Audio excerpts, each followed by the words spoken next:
A few years ago, getting canceled could end your career. Now, it can supercharge book sales. How? We'll find out in this episode of Novel Marketing, the longest-running book marketing podcast in the world. I'm Thomas Umstead Jr., and our guest today is the Minister of Propaganda for Devon Erickson, an indie author whose debut novel, Theft to Fire, has set the publishing world on fire. Christine Erickson, welcome to the Novel Marketing Podcast. Thank you. I'm so delighted to be here, Thomas. Before we get to the drama, because I know everyone wants to hear about all of the drama, but I want to actually start with the beginning of the story. So what was your go-to-market strategy for Theft to Fire? Devon spent his career as a software engineer, and he said, okay, you know what? I'm going to write science fiction that is fun and inspiring, and it's the sort of books that I grew up reading that I can't find these days. So he watched Brandon Sanderson's YouTube lectures on writing, and he wrote a really good book. And as he was nearing the end of it, he had, a day where he's feeling a little bit down, and he goes, I know this book is good, and I don't know if it being good is enough. And that's fair. And I told him, it's like, that probably isn't enough, but I'm going to make sure that people notice your book and have the opportunity to read it for themselves. So that sort of launched my side gig as Devon's Minister of Propaganda. So yeah, the sort of go-to-market was write the best book he can, which is a very good book. You should read it. And then help readers discover it. Yeah, so how did you help people discover the book? What were some of the tactics that you tried early on? I am known for something that I call my goose posting, based off this little meme I created of this goose honking with this little image of Theft to Fire. So basically, whenever people on Twitter were talking about science fiction or what should I read or this was good, I'd be like, well, actually, here's this reason you would enjoy Theft to Fire. Devon, when he started out, he didn't have a large Twitter following, but he got one because he writes very thoughtful sort of non-fiction long posts that demonstrate, hey, I'm a thoughtful guy who can craft interesting things about this thing you're already thinking about. And then I'm in the replies going, hey, wow, that is very entertaining and well crafted. You have a way with words. Go read Theft to Fire. And this is a very different strategy than how most people try to use social media. So when most people on X or most people on Facebook or on Instagram are talking about their book, or they're talking about writing, and it's not interesting. And so what Devon's doing is he's talking about politics, and he's talking about culture, and he's talking about whatever is the topic of the day. So for those of you who are on Twitter, everyone kind of talks about the same kind of handful of topics on any given day. And then, a week later, some different celebrity is in the news for some different terrible thing and some different political things going on. And so the conversation kind of rolls. And so if you want your post to resonate, you need to be talking about what everyone else is talking about, and you have to do a good job at that. And I don't recommend the strategy for most authors because this is a very different skill from writing good fiction. But if you can do it, and Devon now has 75,000 followers, but he never talks about his book.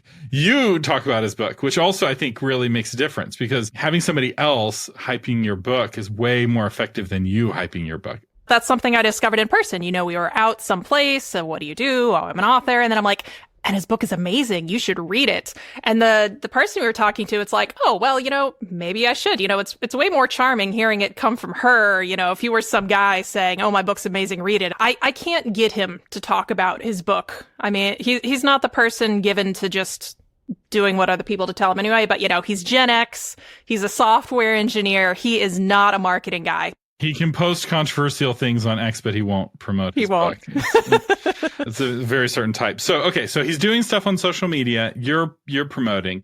Another downside of the honking goose tactic is that there's no real tracking that. You can't really know if somebody bought the book because they saw your honking goose post. So what else were you doing early on to get the word out about the book? We attended some science fiction conventions, not too many. We're in Chattanooga, so we attend LibertyCon and have a little table there and do some networking. Targeted people, finding software engineers who I know would enjoy Theft to Fire and saying, hey, here's the reason I think you specifically would enjoy this. Because somebody, especially if they're a friend, they'll buy your book to be polite, but they're not going to read it. Yes. And I think we all know what this is like, where you buy a book by a friend of yours or a family member because you want to support them, because they asked you to, because they pressured you. And then you put it on the shelf and you never touch it again. until you move to your next house. So that will never give you reviews. And authors who are struggling to get reviews, that's sometimes what's happening, where people just aren't starting the book. And going back to what you talked about earlier about writing a good book, part of writing a good book means writing a book that's kind of fitting with the zeitgeist of what readers are wanting to read, and that's similar but different. And so Theft to Fire is not the dystopian end of the world style science fiction that's so common right now, right? It's optimistic. It's very much a fourth turning / first turning style book rather than a third turning / fourth turning style book. And if you don't know what the turnings are, I really encourage you to listen to my episode on the zeitgeist. It'll help you through that, because writing to where readers are going to be is way more important than writing to where they were, because it takes time to get the book out. And so if you know kind of the trends and forces of culture, it'll help your book fit with what people are wanting to read right now. So at some point, you probably got tired of people asking you to have an audiobook, because for conservative leaning science fiction, and really all science fiction, the audiobook is where it's at, right? I'm a big reader of science fiction fantasy, but I don't buy ebooks. I don't buy paper books. And so if you want me to read your book, you have to have an audiobook. And there's a lot of me's out there. And so you got badgered quite a bit to have an audiobook by your readers, yes. I imagine. So, but that's a lot of money, right? Especially if you want to have a fully produced or fully voiced audiobook, you're looking at thousands of dollars of expenses. So what did you do to produce the audiobook? Well, first we delayed. So often there'd be replies, is there an audiobook? When is there going to be an audiobook, etc. And eventually we said, okay, there's enough readers, there's enough demands, we can invest in this. But we were still a little bit unsure, because I know of many, many authors, they invest a big chunk of money into their audiobook, and 3 years later they've made back half, and don't get me wrong, we can afford that, but why would we want to? Anyway. So we decided to run a Kickstarter for the audiobook. Now, this is typically not what people advise. Kickstarter is typically for the fancy collector's edition. You talked about this recently in your trends for 2025 about how, people like their sort of fancy gilded edges, et cetera, et cetera. But because we knew Devon had an audience, and he had a lot of people who like supporting him and who are sort of engineer-ish people or people without time to read, blah, blah. We knew the demand was there, and we knew we'd be able to capture that. And decided to risk that. And we got some offers from the typical places who make offers to make audiobooks, but Devon didn't like their terms. He wanted more control, and he didn't like the royalty split. So we said, nope. Going to continue to do everything myself. So his plan was to have a 3-person recorded synchronously, professionally engineered, like all the bells and whistles. And this is not cheap. So we did the Kickstarter, and it was very successful. We raised about $42,000, which is one of the top 10, I think, audiobook fiction Kickstarters. Anyway, not that I pay attention to these things. The key to crowdfunding is right there in the name. And so yes. If you get the crowd part solved, if you have a crowd of people who want what you are offering, the rest of it doesn't really matter. Like the page optimization and all of that helps, but that helps along the edges. If you have people who are saying, shut up and take my money, then as soon as you get that page up and running, you give them an opportunity to give you money for the thing that they believe in. And this is where having a political or a cultural or a religious motivation for your fiction really helps, right? So if this was a generic book, or if this was a book that was very much like all of the old books, all of the doom and gloom and the climate is going to destroy the planet type stories, I don't think you would have raised $40,000. But yes. Because it was optimistic, because it was more of a fourth turning, first turning style story, and because readers are so desperate for that new kind of storytelling, they're willing to put their money behind that desire and make this happen and raise a lot more money than you needed to produce the audiobook. Yes. Yes. And one thing that I think people should know if they're going to do some crowdfunding is sort of be very, very much consider the sorts of people who are crowdfunding. I considered sort of 3 groups. I had, retail purchases. they've maybe heard of Theftifier, they haven't read it, they want to listen to it, they're going to go in the sort of bare bones, give me the audiobook. Then I considered the fans, people who love Theftifier, who like what Devon's doing, who they want some extras, they're going to support a little bit extra, but it's just what more can I buy? And then for Devon, he's fortunate enough to have some people that I would consider patrons, people who want more of what he's doing, who their disposable income is a little bit higher, and they can just sort of throw some money at things that they consider important. And so we sort of priced our tiers and had the sort of bonuses and upgrades targeted towards these. The fans can get signed books and stickers, and the patrons can get dinner with Devon, or for $10,000, they can have the name of their company in the next book. And I was shocked that someone actually did go to the $10,000 put my startup in your next book, because this is just going to come out of my marketing budget and I don't care. Great. Love it. Fantastic. That's an easy way to make $10,000, especially if it's a business expense, or could be considered a business expense. And you may be thinking, that's crazy. But if you're, as an author, popular enough, and your book is reaching enough people, it may not just be a business expense. It could potentially be a savvy business expense. A famous example of this from the movie world is in the movie E.T. They wanted E.T. to be eating M&Ms. And so they approached Mars Candy that makes M&Ms, and they said, pay us to feature M&Ms in this key scene where the boy is leading the alien with the M&Ms. And Mars didn't want to pay the money. And so they went to, I think Hershey's owns Reese's. They go to whoever owns Reese's Pieces, which was a brand that was about to die. Like Reese's Pieces was struggling to get market share. And that movie shot Reese's Pieces up to the stratosphere, and it went on selling Reese's Pieces for decades after that because of the product placement in the film. And so this is a legitimate strategy. It doesn't work if you're selling, 50 copies or 200 copies. Somebody might back you because they believe in you, right? You went to college together and they want to help you out. But if you're selling enough units of your book, if you have a big enough audience of your book, suddenly that becomes a marketable asset where people want to have access to your audience in a positive and innovative way. And that's more reproducible than, because it's not uncommon for somebody to have a rich friend who backs at some big level. But I love the idea of feature your business. I think that works better in certain kinds of books. I think anything present day, you're writing a present day romance, it's like, it's going to happen at your company. We'll do a fantastic version. Instead of Dunder Mifflin, it's going to be your company name here.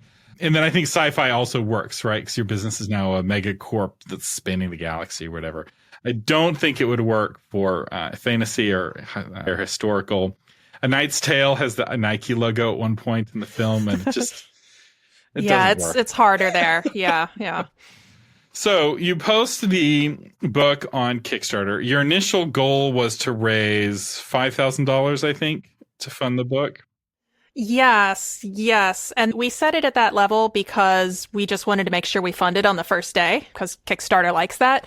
And you used stretch goals to add bells and whistles. So synchronous recording, which for those of you who don't know, that's where all of the narrators are all in the room together, which gives you more of an acting feel. The performances are higher quality, but it dramatically increases the cost because you have to find a studio that can handle multiple people. We actually did synchronous but distance. So they were all on headphones in their own studios at the same time. But you're having to find a time that works for all three of them, plus Devon, who's doing the managing of it. I like that. That's actually much more efficient than trying to put everyone in a studio together. And it actually does acoustic separation better. Because if everyone's wearing headphones, you can, not to get too much into audio editing, but there's some advantages for good separation. So you set up all these stretch goals, and for those of you who don't know how Kickstarter works, you create rewards. It's not like GoFundMe where people are just donating. They're actually buying something. And what they're buying is a bundle of goodies. And the bundles of goodies are called rewards, and there's different price points. So for $15, you get the audiobook. You look at some of these other rewards. You've got a signed USB. Is that a USB thumb drive? Yes. So it's a thumb drive that looks like a credit card, and it's going to have the audiobook files on there so that, one of the downsides of an audiobook is you can't have it signed. You can't have a tangible physical object. So this is a fun way to solve that. And you also use this Kickstarter to sell hardcover copies. And so this is Kickstarter doesn't like it when you sell previously done stuff, but there's some exceptions, and this is one of those exceptions where it's okay. So let's say you're doing a Kickstarter for book 3 in a series. You can have a box set that's books 1, 2, and 3 all together. That's totally fine. And it's actually a really great way of selling your older books or your pre-existing products by bundling them in. I think it's a requirement is to include whatever the new thing is in every reward level. So the audiobook has to be in all of those reward levels. You can't just like put your e-commerce store on Kickstarter. You can in the backer kit later on. I don't want to get too deep into the Kickstarter stuff. So you have kind of the normal reward levels at kind of the normal price points, $40, $60, $100. And the typical Kickstarter backer wants to pay around $50 plus or minus 20. That's actually one of the fun things about Kickstarter is that you're making way more money per person. Because those 3 groups you talked about, if you're just on Amazon, all 3 groups give you the same low price. Yes. But when you are on Kickstarter, you can have the 3 groups pick, hey, I want the $10,000 package. I want the $1,000 package. I want the $50 package. I want to support you for $1, right? You're going to get all of that on Kickstarter. And so we'll have a link to this Kickstarter campaign if you want to check it out, because even the $1,200 level had 3 backers at it. So I did a good job attracting people who really wanted to help make this. Devon has the best readers. I say it all the time. So he's making his readers happy. He's figured out how to raise money for his readers. A question I get all the time from new authors is, should I enter a contest? And if so, which one should I enter? In fact, it's such a common question. I have a list on authormedia.social of contests that I don't think are scams, which is not the same as saying I think contests are good for marketing purposes. I almost never see contests move the needle on sales, or at least I didn't until this current brouhaha. So tell us about the brouhaha and what the impact on sales has been. Devon has been a finalist for the Prometheus Award, for the Dragon Award, the Imaginarium, Imagine Award. So all things that I'm very proud of. Not all of these are books you submit or contests you submit to, but sometimes I do submit them to things. So I saw there was something called the Self-Published Science Fiction Competition. And I was like, great. Devon has self-published science fiction. I'm going to submit his book to this. It's not super big or well-known. It's the sort of red-headed stepchild of the more famous self-published fantasy blog-off.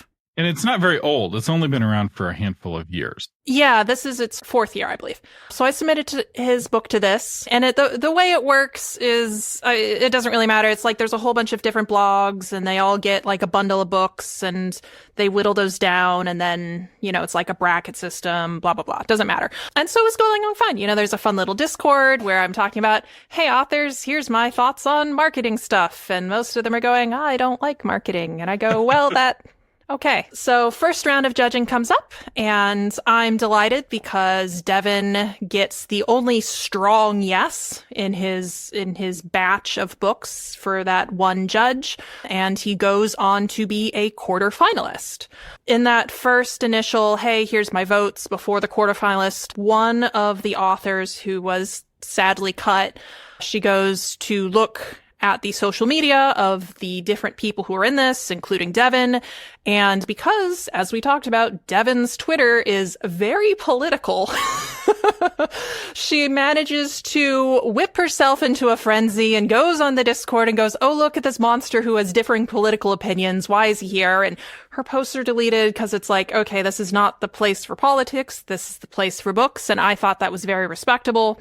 Time goes on, Devon goes on to be a quarterfinalist, and things reach a little bit of a fever pitch because this person has been telling other people, look at this monster with these horrible political opinions, and judges are saying, well, if he becomes a semifinalist, I'm not going to read his book. His book is not political. He doesn't believe in using fiction for this. Anyway, so it's like, it's all very silly. And people on the Discord are going crazy over on Blue Sky, which Blue Sky is a little bit like Twitter in its format, and it has a very self-selected user base with very sort of politics that often align. So people saying, I don't feel safe in this contest. I'm not going to participate next year, blah, blah, blah. So the contest goes and they go, okay, we have created a code of conduct. And they release release on Twitter. They say, here's our code of conduct. And there's a very sort of bifurcated response. On Twitter, which is not hyper left-leaning these days, there is pattern recognition. And many people who have no idea why this was created, or they have no idea. All they see is contest has created a code of conduct. And the code of conduct says, we are accepting of, all beliefs and everything, and your personal social media doesn't matter. The things that will get you kicked from the contest are harassing judges and contestants.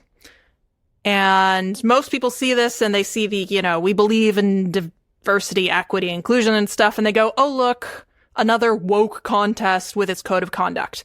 I read the code of conduct and I say, okay, well, they say they don't kick people out unless you're harassing people. And Devon has not been harassing any people because he doesn't know this contest exists. I just put him in things and he doesn't care. So he has no idea who the judges are, no idea who the contestants are. My reading of this is, okay, they're just going to quietly not progress them to the semifinals. Okay, such is life. And I even tweet like, oh, this is nice. I quote tweet the code of conduct going, this is very professional. They're focusing on books. So many other people on Twitter are like, look at this silliness. Over on Blue Sky, it's the opposite. They go, look at this contest that is accepting of terrible beliefs and, how dare they keep platforming this terrible person. It's a cancel mob, right? Yes. So how mobs work? Mobs don't have a very large percentage of a population.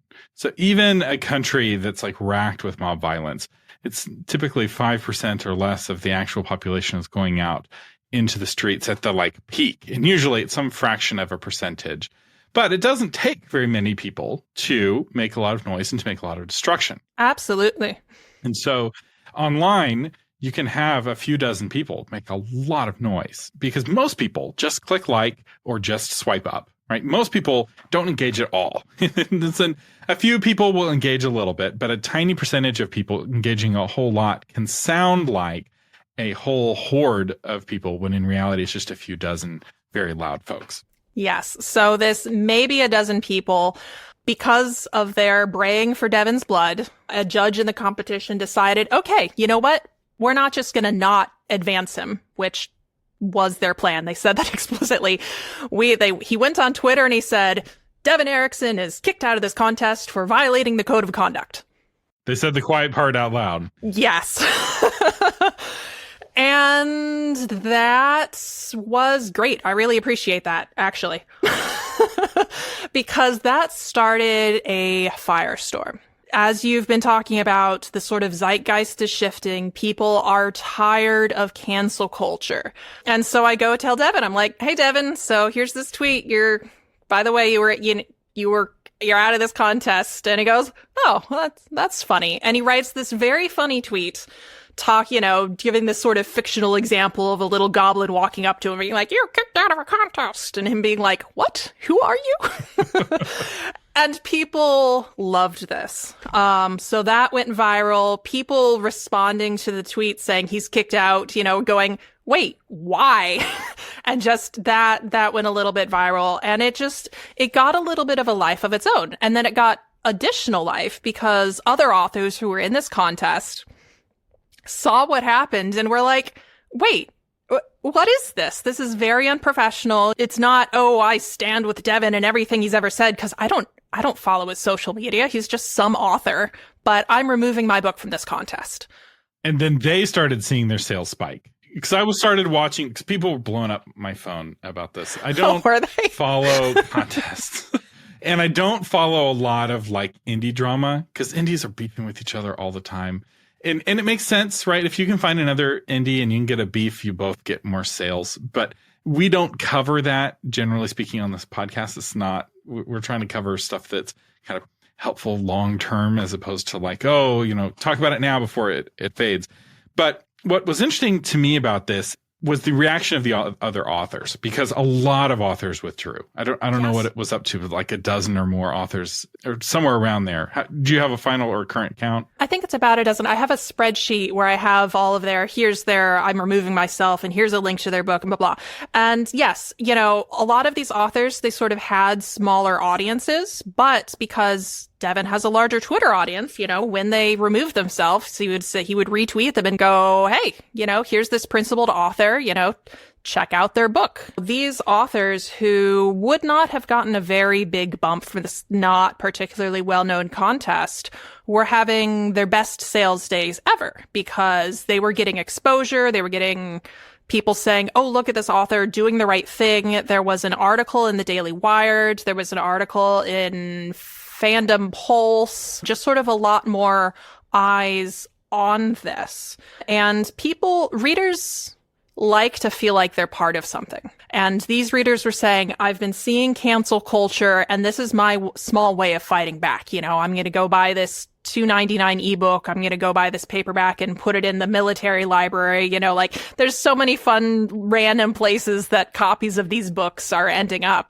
And some of the books jumped to number one in their categories. So books that were having otherwise tepid sales are now number one in their category. And I will tell you, winning this contest would have helped the author sell dozens of additional copies. It's not a lot, especially for how much attention the contest is getting. But this vibe shift of people now reacting the opposite to cancel culture. Because it used to be if you could whip up a mob, that would get an even bigger mob until you have it trending on Twitter and everyone's calling for somebody to be canceled and they're now in hiding, right? Because there's all these death threats coming in because there's crazy people on the internet, and if you can put people into a frenzy, they get into a frenzy. And that's not what's happening. Now it's just the opposite, where other authors are standing in solidarity, not on the issues specifically. Devon says a bunch of crazy stuff on Twitter. He's got his own opinions, right? He probably doesn't even agree with himself from 10 years ago, right? That's kind of how opinionated people are. And what people are protecting is this American principle of, I don't agree with what you're saying, but I agree with your right to say it. And that is like a core American value that got called into question in the age of cancel culture, where people are now saying, I disagree with what you're saying, and I don't think you should have the ability to say it. I think you saying something that I should disagree with should get you fired. It should get you arrested. It's happening in Europe now. People are getting arrested for speech. And it's a real shift. And in America, that's just not how we do things around here. We're done. We tried the whole cancel culture thing. We tried the whole mob rule thing. We tried the whole not having free speech thing. And it rubbed us the wrong way because that's not who we are. So we're like, you know what? I think we all went a little crazy. So now we're going to go back to letting people talk. And that's the shift now that I'm seeing in culture, is that now the very best thing that could happen to you is to get canceled. Because now people who otherwise wouldn't care about you are buying your book just to spite the cancel mob because they don't want the cancel mob to run the country. There actually have been some people who have said, oh, Christine, did you arrange this? And no, these people sought out no. And so it's like, yes, this is something that can benefit you, but also you do have to be, if it happens to you, you do have to be very careful and intentional about how you handle it. And there's times where it does benefit you, and there's other times where it's like, you know what, trying to take advantage, it's better to let things lie. Some people are like Larry Correia, who I know you've talked about here, and he's very much a find the idiots and then be funny attacking them and pointing out that they're idiots and make sales on that. Whatever angle you want to take, the ignore them and let it die down because they were never going to buy my books anyway and who cares about them, or whether you're going to take the I'm going to amplify these attacks for my own advantage. Whatever you do, you have to be sort of lighthearted and fun about it, and you should never, ever apologize. Never apologize. Because they will smell blood in the water and attack harder. The purpose of an apology is to restore a broken relationship. If you have a relationship with someone and you have harmed them in some way, a heartfelt apology can help restore that relationship. Yes. But if there was no relationship, the apology is just a tool for those who hate you to prove that you're a bad person. Because if you weren't a bad person, why are you apologizing? So a lot of people think if they just apologize, they'll go away. But that's actually the very one thing that they can't do. So you either ignore it or you fight against it. I have a whole episode on how to handle trolls, critics, and haters, and guidelines on what to do what. Because I've been in my fair of firestorms over the years, back in the day. And one thing that I think is really helpful to remember is that the internet has a really, really short attention span, and they will not remember you. I like to think of it in terms of Scaramucci's. So Scaramucci was somebody in the Trump administration. I don't even remember who. I think he was the communications director or something, but he was in the administration for like 10 days. And there's a big brouhaha. I don't remember. All I remember is the guy's name. And that's the point. Right? No, but this guy was all anybody was talking about, all the late night. Everyone was talking about Scaramucci. And now no one remembers who Scaramucci is, except now he's this like word for like the amount of time, it takes for the internet to forget. And that's with a like top level brouhaha. So the brouhaha in your genre, the brouhaha with this handful of folks is never going to be as big as that, right? You're not going to have late night comedians making fun of you. And even then it only lasts for 10 days and then people forgot. And so if you're in the middle of a firestorm, one strategy is to just go camping. Put your phone in the car, go walk in the woods, and spend the weekend or a few days off the grid, and you come back and you'll actually be kind of sad because no one's talking about you anymore. It's like, wait, I was so famous for such a short amount of time. It was like, I was kind of enjoying that attention. I mean, yeah, they all wanted me to die, but now they don't even know who I am. So it takes a little bit of adjustment, but as the kids say, touching grass can be beneficial. Yeah. And most people don't have a Larry Correia personality where they thrive on that kind of negative energy and they'll do the judo and turn the hate into sales. If that is you, you can look and see that model and you can follow it, but you don't have to. There's the better model in most cases is to just ignore the firestorm and keep doing what you're doing, which is what Devon did. Devon, I mean, you did all kinds of stuff in the replies, but Devon just kept doing what Devon was doing, and he didn't seem to acknowledge all of the brouhaha too much. He just kept doing what he was always doing, and he sold a ton of books as a result. Yeah. He had his, I think 2 posts about it, all sort of about the story of the little goblin showing up. For me, I was a little, like I said, a little bit in crisis mode, people saying, oh, what is happening? And of course, I need to get there and say, well, here's what's happening, because, Devon, in his very political posts, he attacks ideas, not people.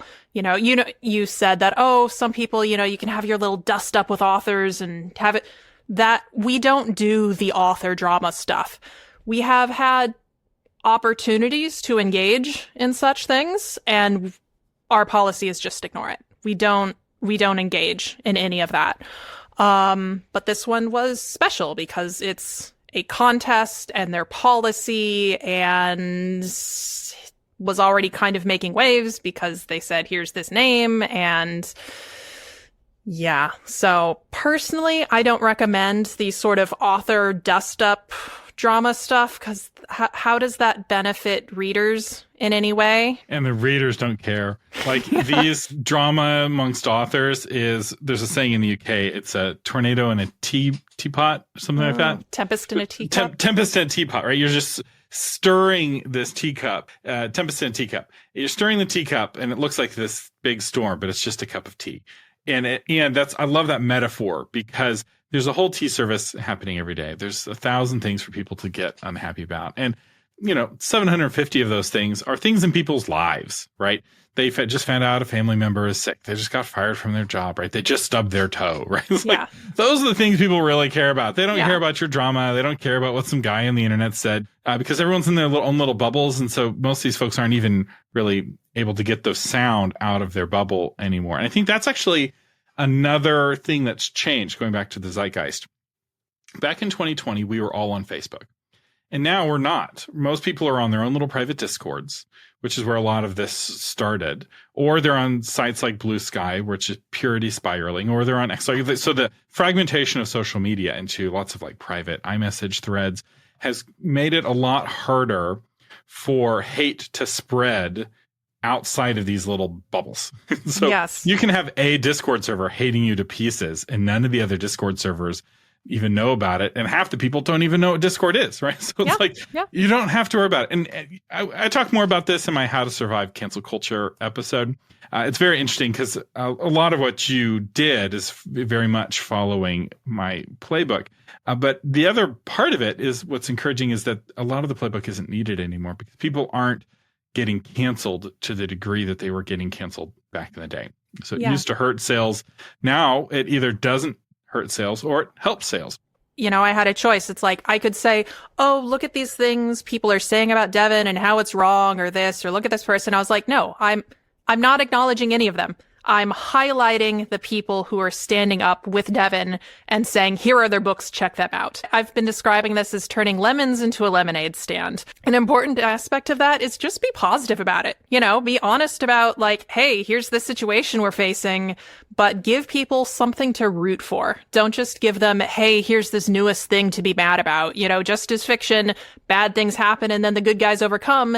Give them that in reality and say, wow, look at all these authors who you haven't heard of, that are standing up, taking a stand, and look, you can support them. You can be a part of this journey. Which is more appealing than playing the victim. Yeah. So you have a choice, right? You can whine like, oh, these mean people are saying mean things about me, and you whine about it trying to get sales. Or you can be positive and show that you're stronger than their words, which is better for you emotionally, and it's better for your bank account because writing a book is an act of leadership. Being an author is an act of leadership, and people want to follow authors who are confident and who are positive and who know where they're going. And so if you can demonstrate those things, you'd be surprised how little these waves of controversy can unsettle you.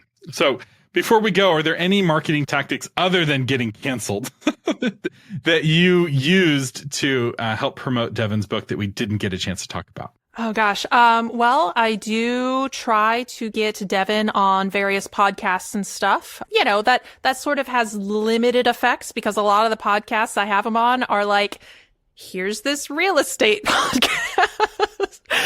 It's just like having an interesting conversation about culture and, property rights and libertarianism. And it's like, it helps get his name out there, but it doesn't always have a one-to-one tracking with sales spikes. Sometimes they do.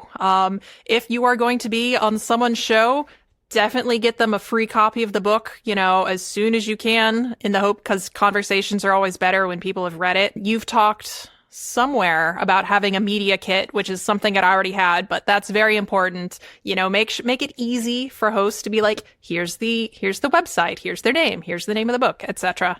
I love that idea of going on like real estate podcasts and stuff, because especially early on in your career, because a lot of people are like, oh, I want to go on Joe Rogan. I want to go on, some big news show. And it's like, no, you don't. You think you do, but you don't, or at least not yet, right? That's like saying, I want to play in the big leagues. And it's like, do you know how to hit a 90-mile-an-hour fastball? You got to learn how to hit an 80-mile-an-hour fastball and a 70-mile-an-hour fastball first. And the one thing that you won't get on some real estate podcast that's having you on to talk about culture is a bunch of gotcha questions, right? They're going to make it really easy for you. They're going to ask lots of really easy questions. And if you do a terrible job, you're not ruining your relationship with your readers because your readers aren't listening to that podcast. So it's a really safe way to practice, but it's totally practice. It's a real podcast. It feels like the stakes are real, but it's like playing in the minor leagues, and which helps prepare you so that when you do go on Rogan, who can basically put anybody into the top 100 on Amazon just by having them on a show, then you're ready. And you have to earn that, right? So there's a technique called trading up the chain, where you start with little podcasts, you work your way to medium-sized podcasts, and you work your way to bigger podcasts. Because especially with remote interviews, the big podcasts want to know that you've gotten a good sound setup, that you know how to make the camera look nice, and you can demonstrate all of that on the smaller podcasts. And so don't despise the day of small beginnings. Don't despise the small podcast that wants to have you on. Don't be the kind of author who only wants to go on podcasts that are so big they don't want you. So go on the little ones, practice, get better, build up your media kit, build up your fluency, and build up your confidence. And then you can start getting on the bigger and bigger podcasts. And now you've got more books to sell. And so as the stakes get bigger and your reputation gets bigger, your skills are keeping up with it. And one last little bit of advice is just sort of know how to use whatever tools you're using. You know, for me, I'm mostly on Twitter. And so I know, okay, links need to be in the follow-up post. Posts with images get more likes. You know, whatever you're doing, don't just be a jack of all trades and a master of none. Understand how to be most effective and how to make it easiest for readers to purchase your book. Maybe I should read this to I have purchased it. Make that as short a journey as possible and just understand your tools and learn how to master them. Dos Equis had this character called the most interesting man in the world. And they did a series where he was giving advice. And one of the videos was the most interesting man in the world gives advice on careers. He says, find the one thing in the world you do not do well, and then don't do that thing. It's like there's a lot to be said about playing to your strengths and avoiding your weaknesses. And you don't have to be on Twitter, but if you are going to be on Twitter, do it on purpose, right? Yeah. Do it with intention and do it well. And the same is true with all of the other tactics. I have seen authors succeed in marketing using basically all of the various combinations of mixtures. Yes. I wish I understood TikTok. You know, I understand it's great, but I can't do video content. You know, there's so many tactics out there. Like you say, it just has to be whatever your strengths are. Well said. Well said. Theft to Fire is the book. We'll link to it and Devon's website where you can find out more about this. We'll also link to the Daily Wire article that breaks down all of the drama if you want to blow by blow, if you are here for the drama and you didn't get enough of it from this episode. But really, keep your head down, write a good book. Don't let the haters get you down. Focus on thrilling your readers because they're ultimately the only ones that matter. Christine Erickson, thank you for joining us today on the Novel Marketing Podcast. I've had so much fun. Thank you for having me. Special thanks to our new February patrons, Catherine, Zan, Bella Rain, Rebecca Washburn, R.K. Jackson, and Essie. Thank you so much for your support that helps keep this podcast on the air. It is patrons like you that make this podcast possible. The Novel Marketing Podcast is a production of authormedia.com. You can find the blog version of this episode along with links to everything we talked about today at authormedia.com/453. And if you found this free episode helpful, would you consider becoming a patron like the folks I just mentioned? Or if you can't afford to become a patron, would you be willing to share it with a friend? It really helps the show. I'm Thomas Umstattd Jr. saying thank you for listening and live long and prosper.